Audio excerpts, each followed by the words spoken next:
saludo a los estudiantes de la materia de Sociología de Género. Mi nombre es Elisa Saldías, soy socióloga e imparto esta materia en la carrera de Sociología de la Universidad Autónoma Gabriel René Moreno. Vamos a iniciar el primer módulo con la introducción, es decir, vamos a conocer y comprender la teoría de género desde la perspectiva académica, científica, y vamos a analizarla cómo esta teoría incide en las ciencias sociales en general y en la sociología en particular. El objetivo entonces, y a partir de este módulo, vamos a poder analizar el enfoque de género a partir de dos autores fundamentales, que es la bibliografía básica y que ustedes la tienen en la primera lámina. Y bueno, vamos a empezar a ver cómo se inicia y se construye la teoría de género. Esta teoría empieza a principios del siglo XX, cuando hay un debate sobre los roles sociales. Hasta mediados del siglo XX se planteaba que los roles sociales estaban determinados por el sexo, es decir, las mujeres, por el hecho de la capacidad de reproducción de la especie, estaban dedicadas y además estaban habilitadas y tenían las capacidades para el cuidado, la atención de los hijos, de la familia y del hogar en general. Por lo tanto, su trabajo era fundamentalmente en el ámbito privado. Y los hombres cumplían roles fundamentalmente ¿de qué? De protección y de proveedores. Por lo tanto, trabajaban y se desarrollaban, se desenvolvían en el ámbito público. Sin embargo, hubieron estudios entre 1930 y 1950 en Estados Unidos. Estos estudios eran fundamentalmente antropológicos, etnográficos, que descubrieron a través de estudios sobre comportamientos sexuales de niños y adolescentes en comunidades de América del Norte, que los roles sociales no determinaban única y exclusivamente del sexo, sino más bien de un sistema de valores que predominaba en la comunidad. Otros estudios han coincidido con este proceso y mostraron que los roles de hombres y mujeres eran diferentes en distintas comunidades, por lo tanto no se puede generalizar. ¿De dónde parte el principio teórico de género? Es el de haber descubierto la diferencia entre sexo y género. Cuando hablamos de sexo, estamos hablando de la organización orgánica, biológica de los seres humanos. Las mujeres tenemos una construcción biológica determinada, los hombres también, y por lo tanto esta se puede generalizar. Sin embargo, esta visión del sexo está y responde al conocimiento científico de las ciencias de la naturaleza. En cambio, cuando hablamos de género, estamos hablando de la construcción sociocultural entre hombres y mujeres, cómo construyen las relaciones sociales entre hombres y mujeres. Y en este sentido, además, sabemos que responden a contextos históricos determinados. ¿Qué es lo importante? Que cuando hablamos de género, no es un hecho natural, no es un hecho que no cambie, todo lo contrario. Género es una construcción social que cambia porque responde a un hecho sociocultural y está determinado por contextos históricos socioculturales determinados. En cambio, cuando hablamos de sexo, estamos hablando de esa estructura orgánica biológica que responde a las ciencias de la naturaleza y no cambia. Por lo tanto, podemos generalizar. Bueno, pero ahora veamos cuál es el concepto de género y qué entendemos por género.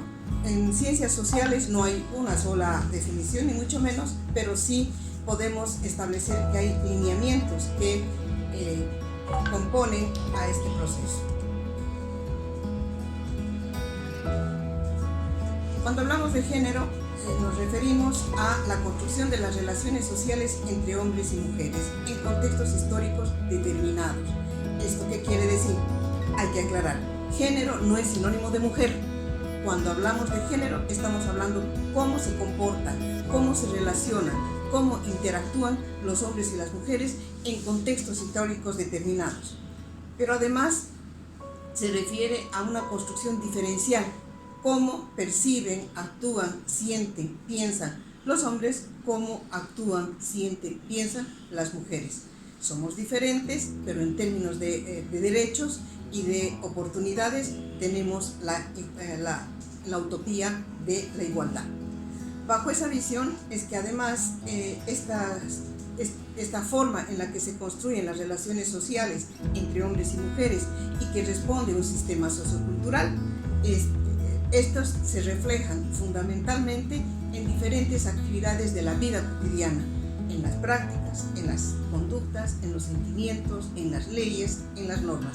Es decir, género tiene un carácter transversal, se da en diferentes espacios e instancias del comportamiento colectivo en la vida cotidiana. Y bueno, ahora vamos a ver algunos conceptos de género que nos va a ayudar a comprender los procesos, los problemas sociales que se registran en los diferentes componentes y contextos históricos. Cuando hablamos de teoría de género, estamos hablando de una construcción lógica que explica cómo se dan las relaciones sociales entre hombres y mujeres, pero además es posible comprender, conocer, analizar de manera científica cómo se dan esas relaciones sociales en sistemas socioculturales determinados. Y además nos permite explicar cuáles son las relaciones que generan una identidad de género, o masculino o femenino.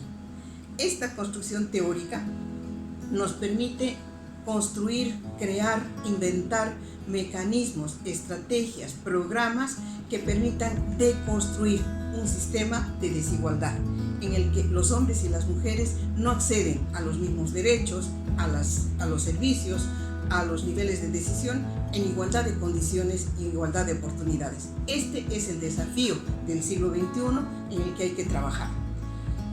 Al construir mecanismos, estrategias para la igualdad, es posible además, y es obligación de los estados, de generar políticas públicas de género, que implica fundamentalmente desarrollar lineamientos, normas, principios que orienten las acciones y las políticas en diferentes instancias como planes, programas, etc.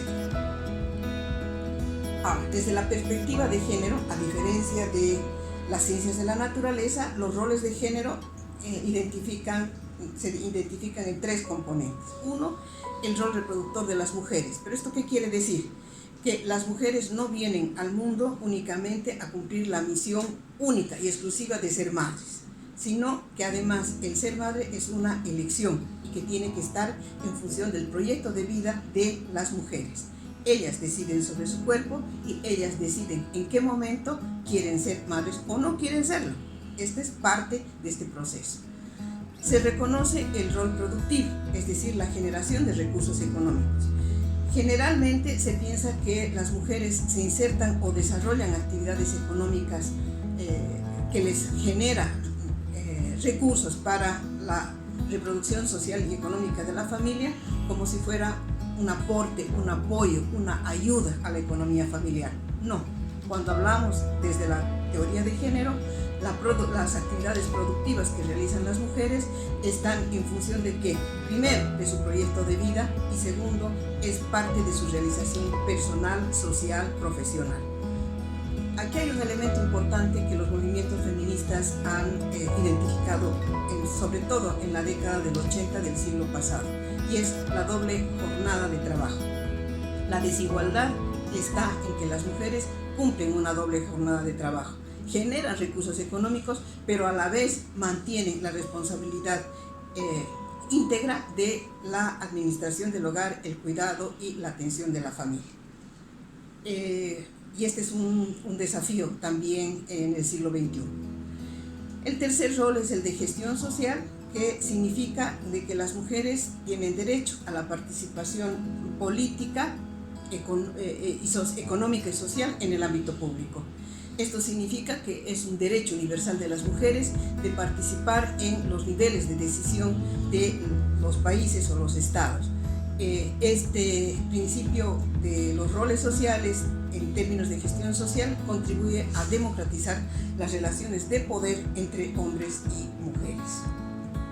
Este es un gráfico que les muestro, que muestra con mucha claridad cómo la competencia no es la misma. Las mujeres tienen que atender el hogar y siguen una carrera competitiva con los hombres, pero resulta que los hombres tienen una ventaja única porque no se ocupan del ámbito privado. Y bueno, ¿cuáles son las causas de esta desigualdad? A veces decimos, es que las mujeres son las que educan así a los hijos. Las mujeres son las culpables de crear y de educar a los hijos en forma machista. Dos elementos tenemos que tomar en cuenta. Primero, de que las mujeres forman parte de un sistema social en el que se las ha educado bajo roles sustentados en el sexo. Primer elemento.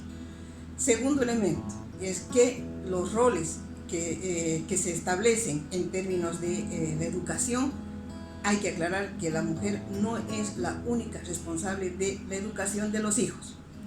Los hijos asumen, comprenden y desarrollan su proceso de socialización en un contexto sociocultural. El papá juega un rol importante. Y juega un rol importante aunque no se dirija de manera o se dedique de manera directa a una educación que debería serlo, entre paréntesis, de los hijos.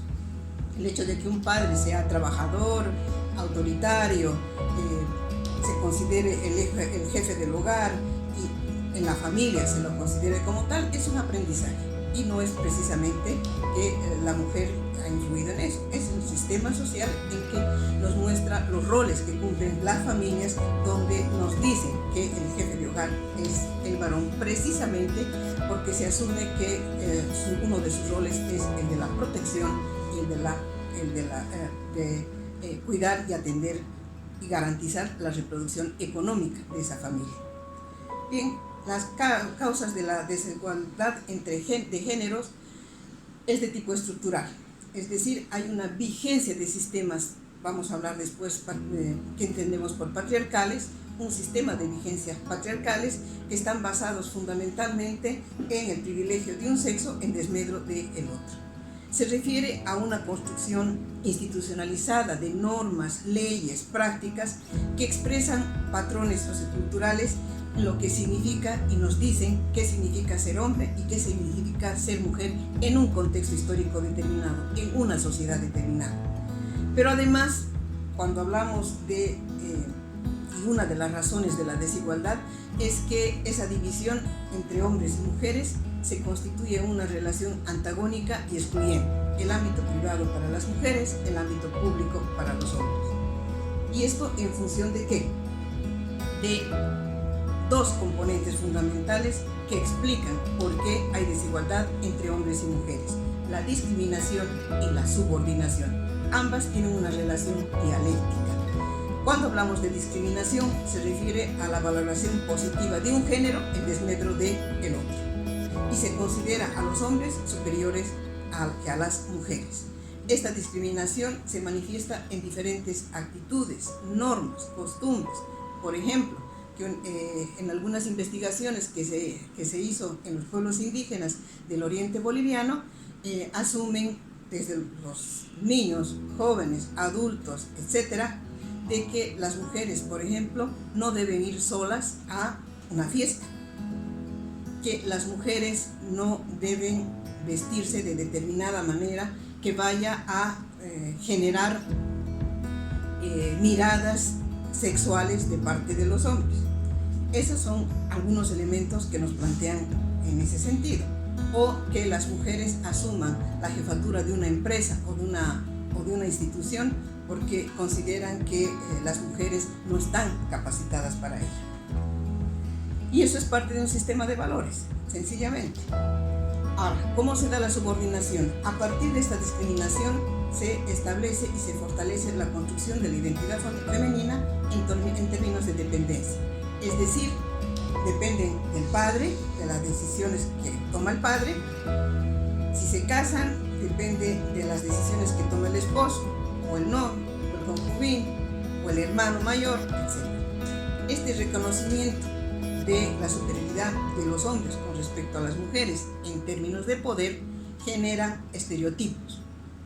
En las mujeres, por ejemplo, el de obediencia, el de conformismo, el reconocimiento de que están al servicio de los demás. Y en los hombres, el tema de ser jefes, machos, fuertes, etc.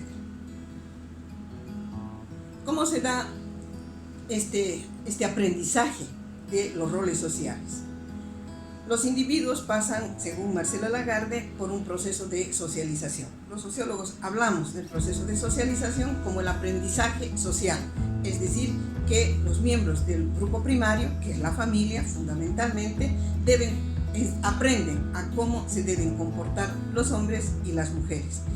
¿Qué hace el papá? ¿Qué hace la mamá? ¿Qué hacen los hermanos? ¿Qué hacen las hermanas? En este sentido, los roles sociales que desempeñan en el ámbito familiar se expresa también y es parte del sistema de valores que predomina en una sociedad. ¿Y cómo funciona este proceso de socialización? Según Marcela Lagarde, desde que nace, ¿no? La rotulación, es niño, entonces hay que vestirlo de celestito. Es niña, entonces rosadito. O las niñas son más delicadas, los niños son más fuertes, son más inquietos, etc. Esta rotulación de hombre-mujer, ¿no? También se genera y se consolida en el entorno familiar a través del proceso de socialización y funciona el discurso cultural. No, mis hijos no quiero que vayan a la cocina porque son hombres. Alguna vez algún papá dijo esto y se opuso a que los hijos aprendan a pelar las arvejas, a desarrollar actividades que vayan a lavar los platos o limpiar, puesto que consideran que los hombres no es un trabajo de las mujeres, porque además se los considera de menor valor. Y tercero, el medio, es decir, los estereotipos que significan masculino y femenino, a través de los medios de comunicación, la comunidad, las organizaciones sociales y políticas, etc. Entonces, cuando hablamos de género, construimos los roles sociales a partir de ese proceso de socialización. Y obviamente todas las personas son seres construidos en contextos históricos, socioculturales y no naturales. Se aprende lo que se debe y lo que no se debe hacer. Se aprende a saber qué espera la sociedad de los hombres y qué espera la sociedad de las mujeres. Pero además, el sistema de valores genera un discurso hegemónico del sistema sociocultural que expresa además normas y procedimientos formales e informales, implícitos y explícitos. Y bueno, esto genera además un proceso de construcción de identidad de género. Según Marcela Lagarde, la identidad de género es una identidad asignada en base a la cual lo que implica el significado de ser hombre o ser mujeres en función de atributos. La identidad de género femenina se puede definir como el ser mujer de y para los otros. El sistema sociocultural patriarcal determina de que las mujeres son parte de, están subordinadas a, ¿no? El hecho de, felizmente hoy ya ha sido superado, pero antes las mujeres llevaban el apellido del marido. Entonces era Juana Pérez de Saldías. O sea, el de era un sentido de pertenencia a ese esposo. Y además el estatus social más alto era una mujer casada, ¿no? Y la otra mirada fundamental en términos de identidad de género para las mujeres es que hemos venido a este mundo para servir a los demás. Estamos en función de los demás, para ayudar a los demás. Y esto se ve inclusive en el proceso de socialización en los juegos. Las mujercitas, ¿qué juegan? A las muñecas. Entonces se les enseña a peinarlas, cuidarlas, bañarlas, alimentarlas, etc. Otro juego, la cocina, el de preparar alimentos. ¿Para quién? Para los otros. ¿Y los niños qué juegan? A las bolillas, trompos, en mis tiempos eran trompos, tanques, carros, ¿sí? Aquello que tiene que ver con el ámbito, para prepararlos para el ámbito público. Bien, bajo esa mirada, además, la teoría de género identifica necesidades prácticas y estratégicas que implican también o están relacionadas con los roles sociales que cumplen los hombres y las mujeres. En relación a las mujeres, generalmente demandan y hacen y protagonizan acciones colectivas en función de necesidades que tiene la familia, la comunidad. Hay que buscar que en nuestra comunidad haya una escuela. ¿Para quién? Para que los hijos estudien. ¿Por qué hacen bloqueo cuando no hay gas? Porque necesitan el gas para cocinar para la familia. Siempre está en función de los demás. Estas demandas hacen referencia a beneficiar a la familia, al grupo primario, a la comunidad, no a ellas. Ellas siguen bajo esta relación de dependencia y de subordinación. ¿Cuáles son las necesidades estratégicas? Son aquellas que las mujeres identifican en virtud de su posición subordinada, o sea, son críticas al sistema de subordinación. Y en este sentido tiene que ver con acciones, programas, demandas en función de ¿qué? De generar una autonomía en su gestión individual, social o colectiva. Hasta aquí hemos llegado con esta primera introducción. Quedamos en 3 elementos fundamentales. 1, sexo y género no es lo mismo. Cuando hablamos de sexo nos referimos a lo orgánico biológico, leyes de la naturaleza. Cuando hablamos de género estamos hablando de relaciones sociales entre hombres y mujeres, pertenece y forma parte de las ciencias sociales, por tanto cambia. Segundo elemento, las relaciones de desigualdad se generan a partir de ¿qué? De un sistema sociocultural que predomina en diferentes sociedades a través de ¿qué? De las relaciones de discriminación y subordinación que explican en gran medida la desigualdad que se genera en la vida cotidiana de hombres, de las mujeres en desmedro de ellas. Y tercero, que el proceso de socialización juega un rol importante en la construcción y en la personalidad individual y social de hombres y mujeres. ¿Qué significa ser hombre? ¿Qué significa ser mujer en una sociedad? Y en función de ello aprendemos habilidades, destrezas, valores en el proceso de socialización. Hasta aquí la primera parte.